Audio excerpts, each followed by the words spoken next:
Don Webb, welcome to Parents Time Out. We're so glad to have you. For those of you who are joining us, my name's Kim Botto. I lead kids and students at Crossroads. I'm also a mom and a grandma. And tonight we have with us Don Webb. Don Webb is a friend of mine. She's the mom of 4 kids, ages 16 to 22, 3 girls and a boy. And she's also the director of Kids Club at Crossroads Florence. So she interacts with tons of kids and families every single week. So if you're just now tuning in, we would love to know that you're here, and you can show us that you're here and show Dawn that you're here by just saying where you're from. And would you like to know? There's Kelly. Dawn also said she would like to know how many kids you have and what their ages are. So you can put that in there too. So Dawn, while we're waiting for people to get on, have you heard about people making some kind of unusual purchases during the quarantine? There's actually a hashtag. It's called pandemic purchases. Have you made any purchases that are maybe kind of unusual? Girl, as soon as I heard there was a pandemic, I was like, okay, what do I need to, forget about groceries, forget about that stuff. Like, what am I going to do so that my kids and I are having a good time? So yes, my best purchase was for Easter for my kids. Instead of doing Easter baskets, I got them a pickleball set, which is what old people play. And they were like, what is this? And they play nonstop. They were playing like 5 minutes ago. It's so much fun. So I don't know what pickleball is. It's like tennis, ping pong. If you see it at the beach, like old people play it, like over a tennis net, but you've got little wooden rackets. It's so fun. I love it. How about you? You've been doing something crazy. Yeah, I do. I have. But I want to know if you're watching and you have bought anything kind of unusual during quarantine. I would love to hear what it is, because maybe it will inspire me to buy something else. But for me, I bought myself a Mother's Day gift. And even though my youngest child is 24, I bought a bounce house. It's a huge, ginormous bounce house. It hasn't arrived yet. It's supposed to come today. So maybe it'll come. Maybe you guys will see the Amazon guy come up. We're not sure it's going to fit in our front yard because our front yard's tiny. But yeah, that's what I bought. I bought a bounce house. Kim, you're going to be jumping on it, right? So that's right. Now, Jason Eade said his pandemic purchase was toilet paper, which I'm like, Jason, that's not very interesting at all. Necessary, but not fun. No. Yeah, maybe we could buy something else. Oh, it's so fun. Katie and Heather and Kelly, great to have you guys. Dawn. 5 boys. So tonight we're going to be talking about transitioning from school to summer. But before we get started, we would love to know a little bit about you. And I think sometimes parents watching in, sometimes they think that people who are on things like this are perfect parents. And I actually know you, and I know you're not. You're an awesome parent, but you're not perfect. So we would love to hear from you. What's maybe a parenting mishap that you had? And maybe was there something good that came out of it, something you learned from it? Yeah. I would love to share from my mistakes. So definitely would not classify myself as a perfect parent. I do love kids. So for those of you guys that don't know me, everything I've done has been towards kids. So my first job even was teaching boating and lifeguarding up to inner city kids in New York. And then I was a physical therapist, and I work with kids. So I still have my PT degree. I worked at Children's, then I worked in the schools. Then I was a stay-at-home mom for 12 years. And then I've been a working mom for the last 10 years. So I've done lots with kids. I've been in children's ministry for probably 25 years. So I just cannot seem to get away from kids. You love kids. I love kids, but I have definitely made a lot of mistakes. So in talking to my 4 kids, you mentioned they're 16, 18, 20, and 22. So I was like, well, you guys, like, as you look back on our life, what would you say are maybe some mishaps or mistakes that I made? I know, there's probably not too many. Oh my gosh, they started like listing off like, you left me at piano lessons, and then you left me at so-and-so's house, and remember the time you threw a ping pong ball at me because you were so mad at me, like this whole giant list of things. And I realized a lot of it came from over scheduling my kids. So yes, I could write you a short paper on all the things they wanted to share. So I love it. Your kids are all at home, loving being at home right now. Yeah. And So that's a good lesson for us. We do make mistakes. We do have mishaps, and our kids are pretty darn forgiving. That's right. So Some of our bad um, memories have turned into good memories. So that's right. That's right. Yeah, some of my worst parenting fails are actually some of the things my kids talk about the most now. But yeah. so if you're tuning in, for one, I love that Jessica bought a bounce house too. So maybe we can get them together, Jessica. And if you have any questions of Dawn, we would love for you to just put them in the comments. And we have a question that we're going to start with that somebody actually gave us, knowing that you're going to be on. And Jason's going to put it up here. And we didn't have room for everything. So it talks about this kid just having trouble during spring break with lack of structure. And mom said he actually was getting really angry. So help, Dawn, because this kind of feels like summer feels like spring break, just longer and more difficult. Yeah. So I can identify with this mom. And I think the first thing is I feel like most people can identify. Well, however you're feeling, if you're excited, everybody has some little bit of anticipation with summer coming of like how are we going to survive this? So I think like one of the first things is just knowing this is going to be emotional time. So helping your kids, like having empathy for whatever they're feeling, if they're disappointed or if they're angry. I think one thing I really learned from parenting is like, if my kids were having an emotion, I wanted to talk them out of it if I didn't like it. And you cannot really convince somebody that the feelings they're having are not real. So I think more sitting in that, however they're feeling, helping them understand it and name it, and then work through that feeling. So I think starting with empathy and just like having grace for each other, like knowing you're in this closed space, things are different. So having grace for your kids when they're having meltdowns, and having grace for yourself, knowing that maybe on the daily you're going to have a breakdown, but how are you going to repair that with each other? So I think that's like a starting point. And then the next thing I would talk about would just be routine. Like I feel like we weren't super routine people, but we always had those markers in the day that my kids could depend on. Like we are going to have dinner together, and we're going to read together at bedtime. So I don't know who here is routine people or who is like more loose with the routine, but I feel like kids do crave knowing some expectations. So that would be one thing, would be routine. Adults need that too. What's that? Adults need that too. Yes, we do need our routine. So, and I think that's partly what makes summer so intimidating is that like my routine's gone. The stuff I normally do is gone. So I think I just want to say one thing. You were talking about feelings and emotions. I just got this book today from Amazon, What I'm Feeling. I don't know if any of you guys who are watching have it. It's such a great book. And it basically saying what you said to say, Dawn. It says over and over again in this book, a feeling is just a feeling. It's not in charge of you. And it talks about naming it. So parents, if you're looking for a good book to help, like when your kid's feeling angry or something, what am I feeling? Good book. Okay. Yeah, it is. Go ahead. So talk about routine. So routine. So I would say even like planning like some fun. So sometimes people see this big, like I've got 15 hours a day. And so one thing I want to say, like to relieve your stress is you don't have to be your 24/7 playmate for your kid. Like I am all for playing with your kids.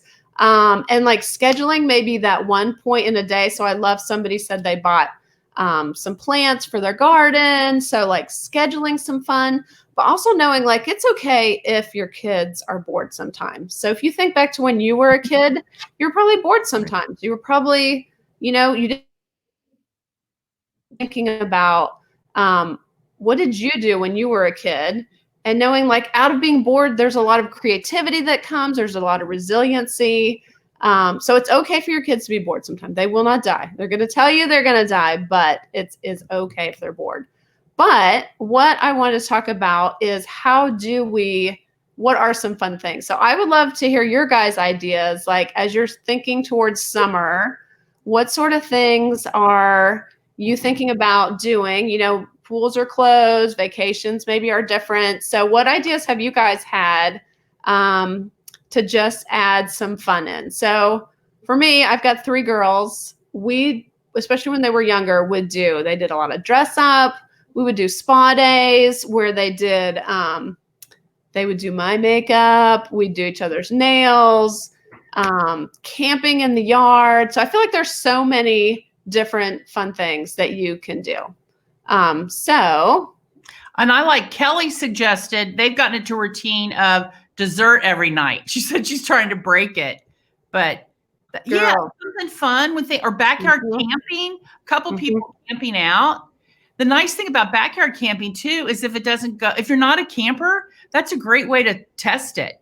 Just do it. We've had camp outs where the sun was still up when we came in. But that's a great thing to do. Yeah.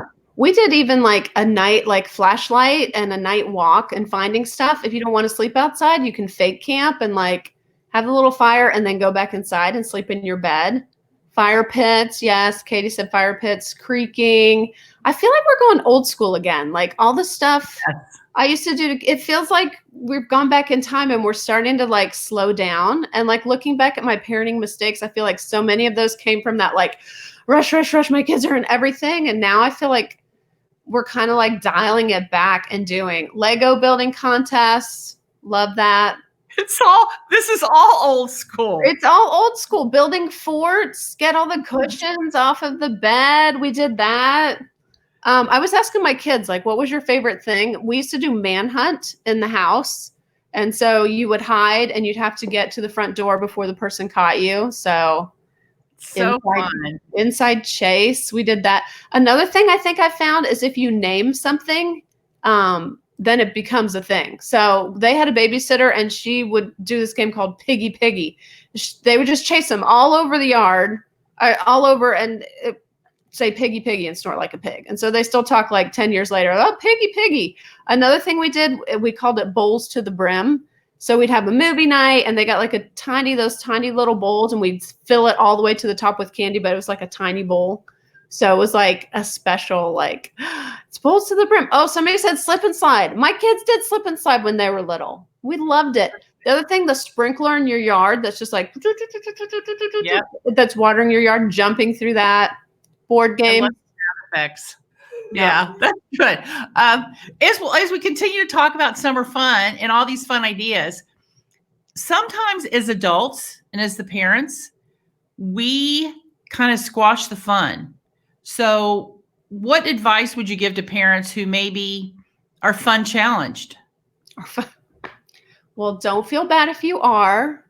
A lot of us, we grow up, we're like, Peter Pan, when he grew up, would forget what it was to have fun. And that's okay. Like try to remember what it was like when you were younger. And I would say, let your child lead. Sometimes we feel like we've got to have this really elaborate thing set up and they are just really wanting to be with you and be seen and to giggle and laugh. So yeah, I would, let's see what they want to do and don't feel the pressure of seeing, these big things on social media where you feel like, oh my gosh, it has to be amazing. I saw this friend of ours that used to babysit. She had a video. They were playing fetch with their dog and their 3 and 5-year-old just kept doing it. And it was like they were playing fetch with the kids. It doesn't have to be amazing. The kids were laughing and having fun. So I would just say like, the other thing, the mistake I made would be like, if it was crafting or something, I'd be like, this has to look perfect, like taking over. So like resist that urge to like, make it look perfect. Like this is the time where you can be like, you know what? I want to see your creativity shine. So just, I would say like take a step back and kind of see what your kids do. So. Right. And, Beth Peary said, to quote the movie Freaky Friday, don't be a fun sucker. And so that's a good thing to remember, when we start thinking it's too messy or too dirty, or let's not be a fun sucker. So Dawn, as we continue to think about going to the summer, and if you have any questions for Dawn, just about parenting in general, go ahead and write them down. But we would like to hear from you parents as you think about transitioning from school to summer, either throw in an emoji or just a word that represents how you're feeling about moving from school to summer. And then Dawn, we had a question where somebody said that their kids had really been looking forward to all kinds of things this summer. There was going to be summer vacation, Kings Island. They had just gotten season passes. And now a lot of those places aren't going to be open. So what would you say to those kids, and how do you kind of, this parent's looking for, how do they make up for those things that the kids are going to be missing? Yeah.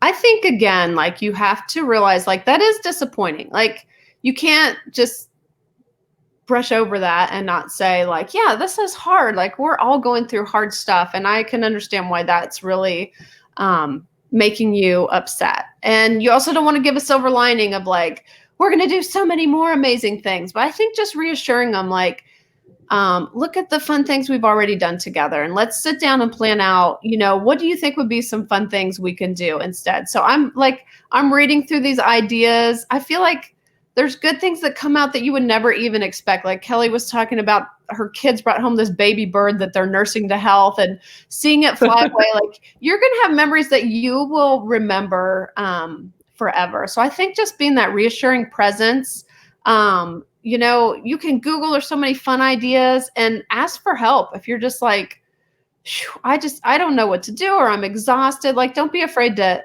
ask a friend, like, what are you guys doing? Or, but I feel like there's going to be great memories made this summer. So I think just reassuring kids and kind of making a plan together. And find a friend. That was very good advice, Dawn. Find a friend. Play dates are your best friend during the summer. Yes. Okay, we have a question from our friend, Stacy, and there were a couple other people that were kind of pointing up going, yes, this question. Here's Stacy Schuchter's question. Non-napping kids when she needs a break. What do you do? Especially if your kid wants to be attached to your hip, which most of us have had one of those if we've had a kid. Yes, that is a hard one. I feel like that's such an individual one per kid. Like, my kids, as soon as they were out of the crib, nap was done. So what we did quiet room time. My kids still hate it. They're like, you made us do quiet room time. But they would get books. I think one thing really important for kids is they don't understand general terms like a little longer, in a while, a little bit more. So using like a timer, even a countdown, like when this gets down to 0. So, maybe do it for 15 minutes or something. There's also visual timers where they can see it. But I think like a really concrete thing where, like, after you've done, after this timer gets down to 0, we can snuggle together or something like that. But I think it's just so dependent. It is so tough when you're tired and they won't detach from you. But for us, lots of books and timers were one thing that helped. So yeah, and I think today there's a lot of shame around screen time, and mamas or dads, when you're home and if you need time, screen time is okay. If you feel like you can't keep it together, really, you not keeping it together is much worse than your kid watching an hour of screen time, a couple Paw Patrol episodes. So screen time is, you don't want to be there for hours, but if you need a break in the middle of the afternoon, screen time is totally okay. Let's see. Yes. Is there other questions on here? Dawn, what would you recommend as we're getting ready into summer? Let's say you have elementary age kids. What would be something you would invest in to get ready for summer? What would I invest in if I had elementary kids? I think it just depends so much on the kid. Like, if they, I think outdoor stuff. I mean, everybody is saying like the outdoors is life-giving. I think like the simple walk now, we're all like, oh my gosh, a walk. So like, depending on your kid's interest, we just got a bird feeder. So some game, it can be easy, like sidewalk chalk, a jump rope, like a few, even thinking those old school games, a ball, just little things that you can do outside. I would say with elementary kids. I think board games are fun too. We do lots of board games and all that, but I would say for elementary kids, trying to find something that'll keep them engaged outside. Yeah, and Kelly suggested trampoline, which of course is a much bigger investment, but that actually has been a pandemic purchase for a lot of people. My daughter had a trampoline installed, and the guy said he usually did 5 trampolines a day, and he had done 30 that particular day. So if you've got the financial means, that's a great thing to do too. Lots of great ideas. Beth Peary suggested, and we actually did this with our kids, is have your kids come up with a bucket list at the beginning of the summer. And she's saying put them on a poster board, and then you can check them off as you do it. We would also just write them on slips of paper and put them in a cup. And then when we would be bored, we would just pull something out. And that, because sometimes you just run out of ideas. So that's a great idea, Beth. Thanks for sharing that. So Dawn, what else as far as when you think back with your kids as you transition from school to summer, what are some of the really fun things that your kids like doing that maybe helped you bond more as a family? I would say, another thing I was thinking about is like teaching your kids to be givers. Kids actually are really generous. Like they want to help, they want to do nice things. So like, I remember being a kid, we would put on shows for like all the ladies in the neighborhood. So it doesn't even have to be expensive, but like helping your kids find ways they want to do nice stuff. They want to help.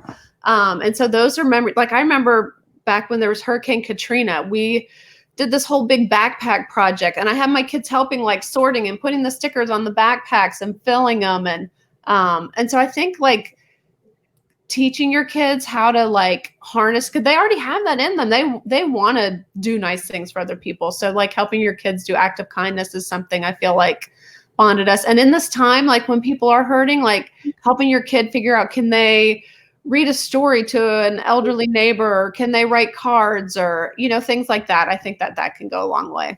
So that's one thought. Well, and kids who are, if they're feeling hopeless, or if they're struggling with depression, doing something for somebody else. Yes.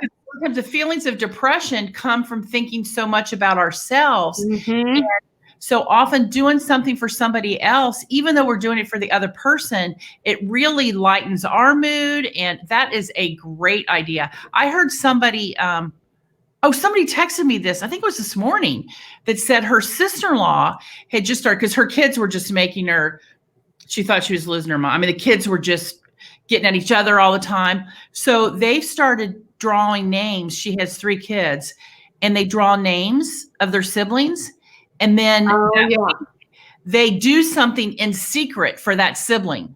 Mm-hmm. They drew. And so part of the fun is keeping it a secret, but they're having fun. They're sneaking into their, to their little brother's room to make his bed. Or when somebody gets up to go to the bathroom and they're finished with dinner, they're taking their plates off the table for them. So that's a great idea to do things for other people. People are talking, a lot of people like dirt stuff. There's a lot of outdoor. A lot of dirt. Dirt is great. And what would you say to a parent who has difficulty with their kid getting dirty? That's usually a sensory. I don't know. Sensory is like a word people know, are more familiar with now. It just means like you think of your senses, your eyes, your ears. We take it through touch. And so all of us have sensory issues. So we all take in our surroundings in different ways. And so we experience touch differently. And I think it's important to understand that just because something maybe doesn't bother you, it could bother your kid. And so not to necessarily be like, you're getting in here, you're going to do this and you're going to like it. Like maybe you do like a milder, like we would do shaving cream on the table, or just some like smaller things to get kids used to different textures. But I think just being aware, like we all take things in differently. So like my husband, he's very sound sensitive. So when you were asking about a summer purchase, I got pickleball, which is loud and rambunctious and fun. And he got noise canceling headphones. So that might be another purchase. If you're somebody that you're like, oh my gosh, my kids are driving me crazy, like just put on some noise canceling headphones and it'll make you feel peaceful. That is such a great idea, because I've heard parents where they say just the noise sometimes really, because some people have more, it's more about the sound. That's a great idea. Okay, if you have trouble with your kids being loud, don't you need to get yourself save up for some noise canceling headphones? That's really noise canceling headphones. That's a great idea. Okay, Dawn, as we're finishing up, Is there anything that you would like to, anything you would like to maybe challenge us or for us to try out this next week or month? I mean, I think I just want people to have hope and to know, like, you are good parents. Not to compare yourself. Like, just take a deep breath and know, like, people are rooting for you. You're going to do it. You're going to make it. And, be willing to try something new. So I think like a little thing is to let your kid decide something that they want to do. So for a lot of us, like, we want to control and we want to plan the thing. And especially if you're like, I'm not good at play. I don't know what to play. Kids are masters at play. They know how to play. It may be the craziest thing, but spend 30 minutes, let each of your kids just pick something that they want to do and want to try. I think that would be my challenge. That's a great idea. And I'd say if 30 minutes seems overwhelming to you, try it for 15. And when you do it, you need to put your phone somewhere else. We're going to add the challenge. Yeah.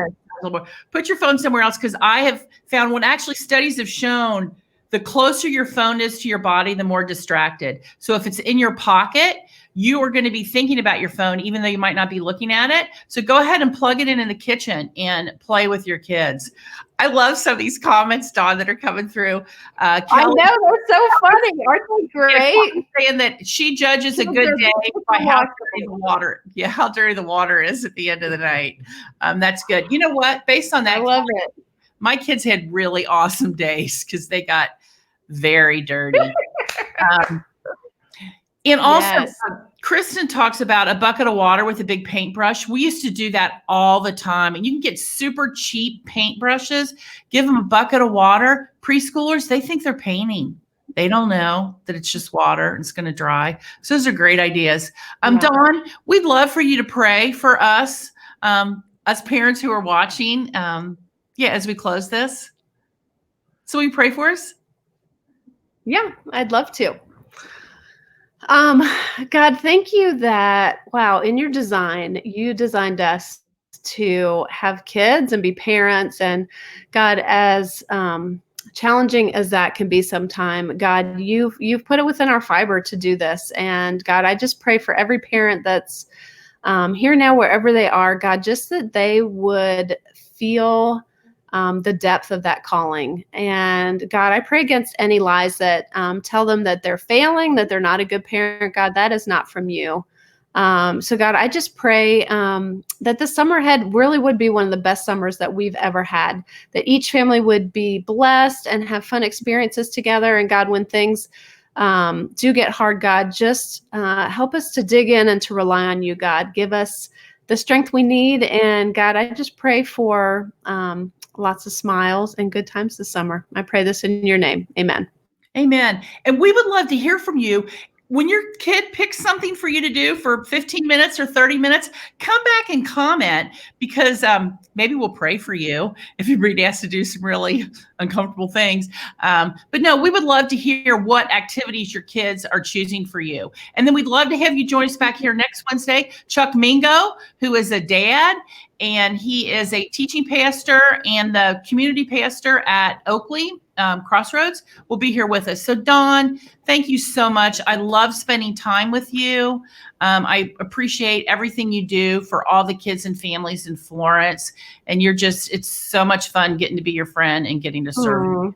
Thank you, Kim. Yeah. Well, you're a mentor to me, so you're a mom I look up to. So that'd be my last thing, is like, get a mom that's just ahead of you and just behind you. It just makes a world of difference. So it does. It I does. appreciate you. That's right. That is a good thing to end on. Go find yourself a mom or a dad friend. Yeah. Okay. Thank you, everybody. Good night. Have a good night. Good night.